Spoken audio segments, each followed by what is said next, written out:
जो गठिए वाले पेशेंट होते हैं, जिनको जो है बहुत ज़्यादा टाइम से गठिए की प्रॉब्लम होती है, उनके जो है हाथ पैर मुड़ने शुरू हो जाते हैं।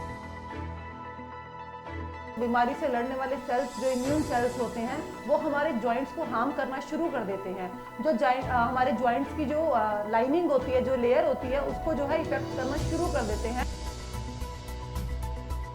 अगर आप एलोपैथी मेडिसिन लेते हैं तो एलोपैथी मेडिसिन में जो है सिर्फ आपके दर्द को कम किया जाता है, आपकी स्वेलिंग को कम किया जाता है।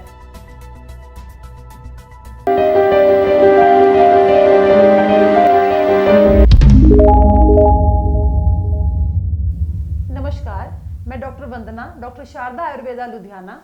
आज मैं आप सबके साथ रूमेटॉइड अर्थराइटिस यानी गठिए के बारे में डिस्कस करूंगी।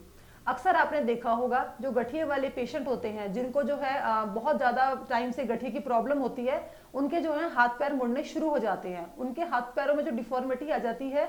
आज मैं उसी के बारे में डिस्कस करूंगी कि वो किन किन कारणों से आती है।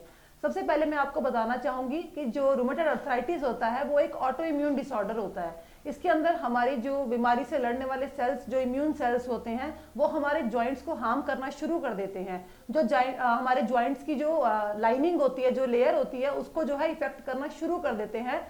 वो जो लेयर है, उसके बाद एक जो है मस्कुलर लेयर बन जाती है, फाइब्रस लेयर जो बन जाती है।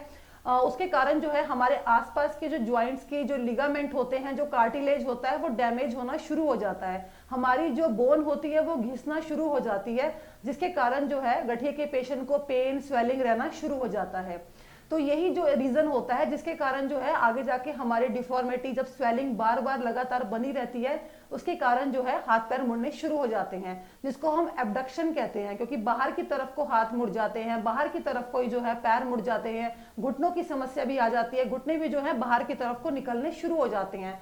आपने अक्सर देखा होगा जो गठिए वाले पेशेंट होते हैं, उनके जो घुटने होते हैं वो सी शेप के हो जाते हैं, मतलब उनकी टांगों में इतना ज्यादा गैप आ जाता है कि उनको जो है चलने फिरने में बहुत ज्यादा तकलीफ होने लग जाती है। तो गठिए में जो है हम इसी चीज का जो है ट्रीटमेंट करते हैं, क्योंकि गठिए को हम आयुर्वेद में आमवात कहते हैं। आम वो भोजन होता है जो हमारे शरीर में जाकर डाइजेस्ट नहीं होता। जो भोजन डाइजेस्ट नहीं होता वो जाके हमारे जॉइंट्स को हार्म करना शुरू कर देता है। तो अगर हम आयुर्वेदिक औषधियों की बात करें तो हम आयुर्वेदिक औषधियों के द्वारा सबसे पहले अपनी बॉडी की इम्यूनिटी को बढ़ाते हैं, और उसके साथ साथ जो है लीवर को स्ट्रॉन्ग करते हैं, ताकि उसके आम का जो है पाचन हो सके। आम पाचन अगर अच्छे से होगा तो उसकी बीमारी जो है बहुत जल्दी ठीक हो जाती है। अगर आप एलोपैथी मेडिसिन लेते हैं तो एलोपैथी मेडिसिन में जो है सिर्फ आपके दर्द को कम किया जाता है, आपकी स्वेलिंग को कम किया जाता है।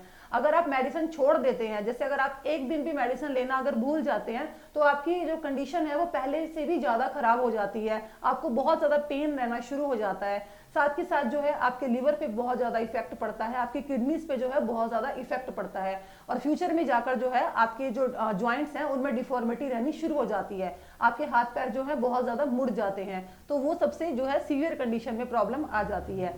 अगर आप आयुर्वेदिक मेडिसिन लेते हैं तो जैसे मैंने बताया, सबसे पहले आपके आम का पाचन किया जाएगा। अगर आपको कब्ज की शिकायत है तो आपकी कब्ज भी ठीक करी जाएगी, क्योंकि अगर बॉडी का वेस्ट बाहर ही नहीं निकलेगा तो वो हमारे जॉइंट्स को ही नुकसान पहुंचाएगा।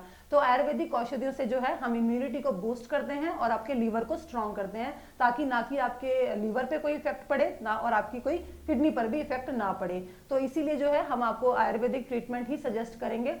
अगर आपको गठिए से संबंधित कोई दिक्कत है तो आप हमारे हॉस्पिटल में विजिट कर सकते हैं। हमारी 4 ब्रांचेज हैं, मोहाली, मुक्तसर, बठिंडा एंड लुधियाना। आप जब मर्जी आ सकते हैं और अपने गठिए का ट्रीटमेंट करा सकते हैं। नमस्कार।